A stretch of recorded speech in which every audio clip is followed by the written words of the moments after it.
Hello everyone, it's Jamal Thomas. Welcome to the Progressive Soapbox. So, when I first started doing this show, and I started thinking more about progressive ideas or leftist ideas, and it's funny, less about leftist ideas and more so about me. What do I believe? Why do I believe it? That started to be kind of a big deal to me. Because ultimately I assumed that I would end up in debate. And if I ended up in debate, I needed to understand what were my motivations. Why do I believe the things that I believe? And how do I compare what I believe against somebody else's belief? You run into somebody who's a libertarian, that guy's, well, an American libertarian. Libertarianism is actually different than what Americans call it, but besides the point. Ran into an American libertarian, and he would say, well, look, I shouldn't have to give the government squat. I shouldn't have to give the government squat. Ultimately, leave me to my devices, and the government can go fuck itself. Now, how do I justify my belief that, no, we do need a central authority, and we should take care of each other? How do I rectify what he believes against what I believe? Why is he wrong and I'm right? If that's the kind of point I'm trying to make, like, what's this kind of dueling value systems? How do I justify myself? How do I justify myself? He's just essentially saying, look, I should be left to my own devices.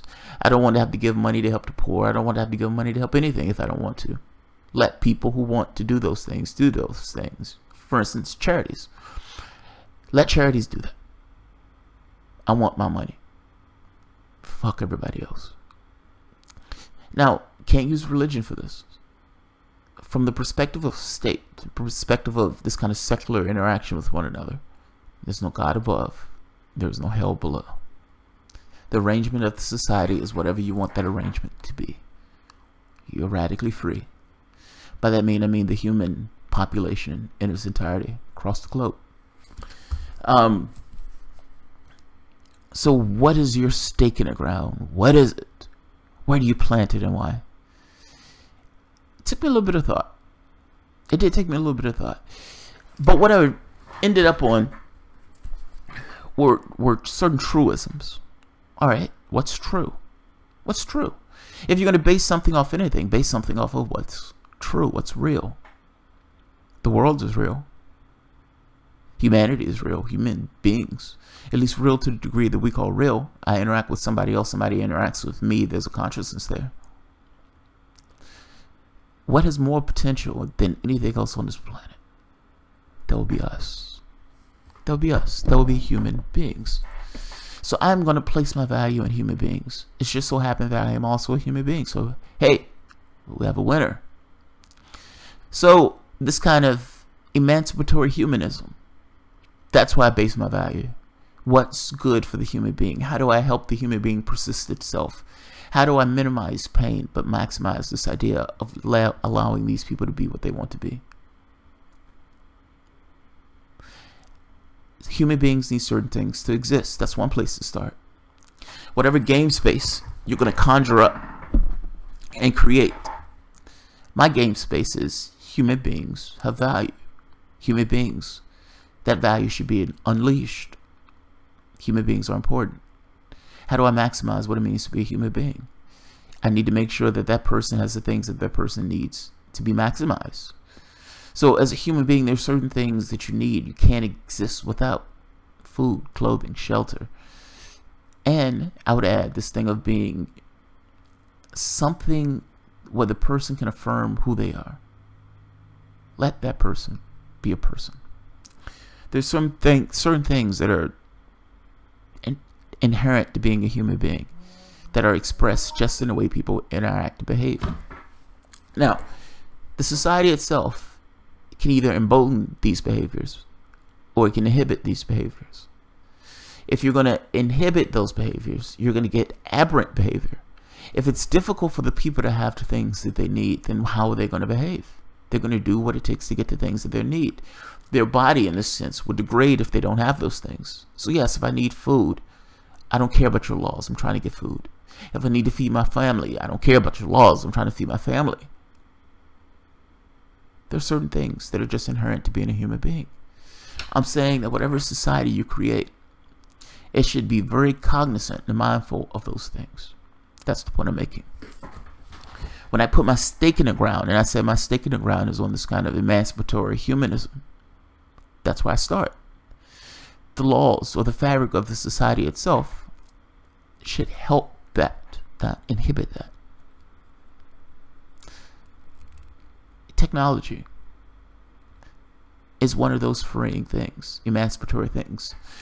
So it's one of the traits of human beings seems to be to create shit and to perfect those things.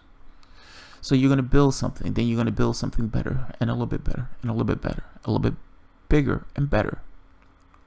That trend goes to the point to fix a very particular thing. Who does the labor? Who does the labor? Now, if we have human beings that toil at doing the labor, those human beings might have a sense of themselves, but certainly those human beings, depending on how you've arranged your society, it's not emancipatory. Facts, it's the opposite. The way we've arranged our society essentially creates wage slaves. Those wage slaves get so accustomed to the things that they need to do to survive that they conflate who they are as a human being with the job that they do. My name is Bob, and I'm an accountant. My name is Bob, I'm an engineer.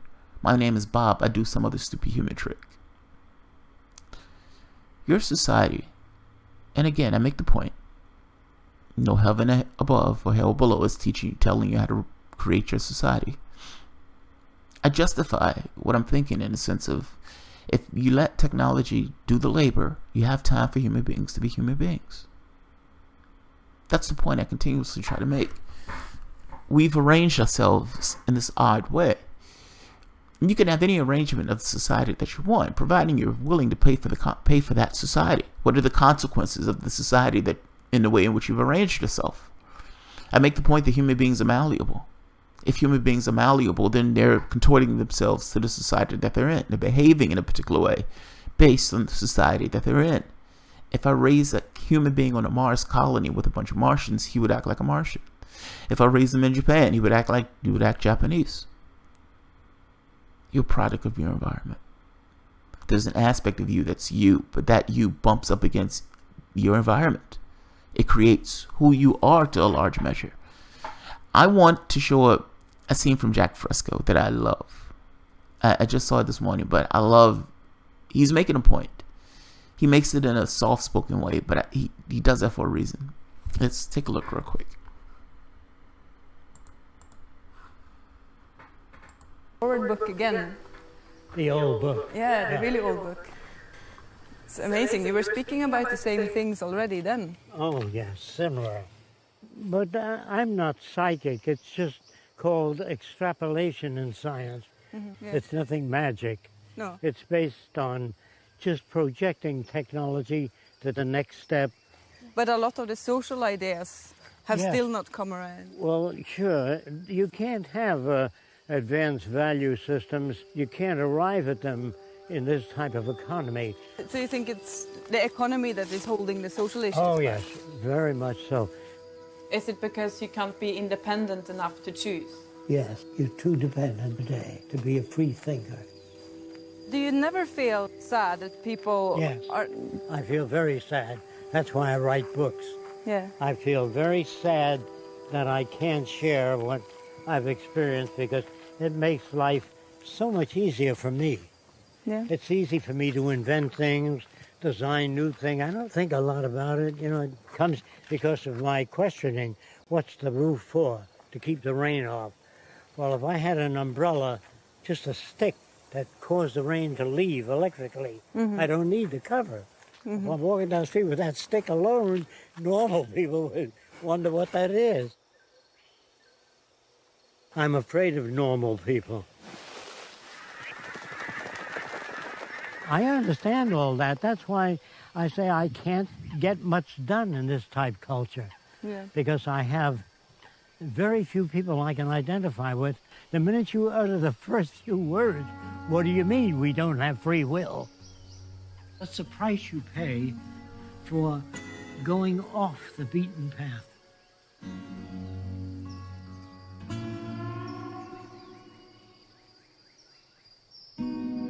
I never thought that lonely equals strength.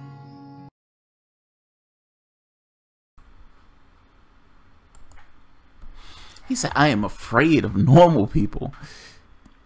I love Jacque Fresco. He can be a bit dogmatic on some of this stuff. Like, I've heard him give critiques of music, and it's like, yeah, dude, that's too much. But the basic idea. Now, the reason he says he's afraid of normal people, because normal people believe they have the values that they have. They believe in the society that, for the most part, they live in. They look at this stuff as being perfectly normal. They have this idea of normality, or this idea of what things are, and think these edifices are just the way they are. They don't necessarily have the wider glance or the wider look of, well, wait a minute, why are we arranged in this way? Should we be arranged in this way? I understand that you got it pretty decent, but look at everybody else. There's poverty everywhere, across the globe over. We're killing people left and right. We have people in cages. Why do you believe this is okay?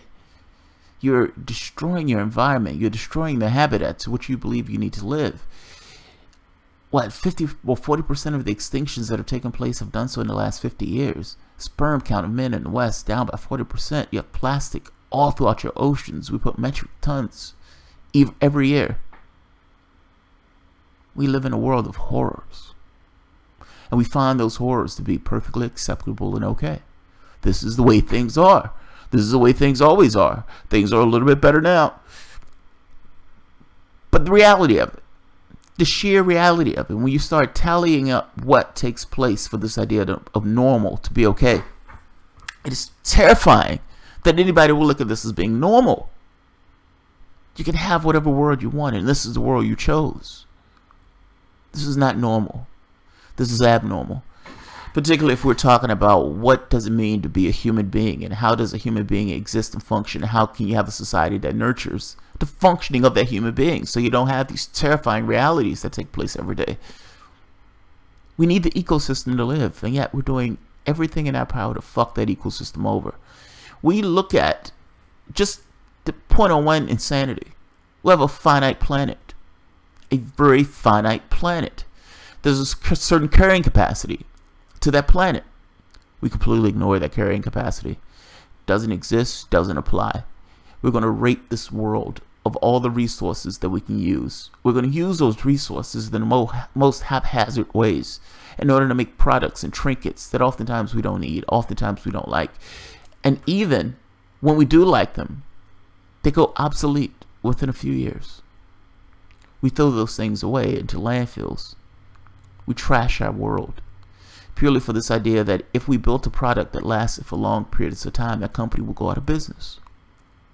The business model itself, the thing to which we exist in and dwell in and push and propagate, is destroying our habitable environment. We're throwing away resources that took, years to mine and process. All of this human labor that go into toiling to make these little things. And then after a few years, they're in the trash. All of the metals, all of the little software, hard chips, all that stuff, trashed. And it's going in a landfill somewhere. All I'm saying is this is not rational.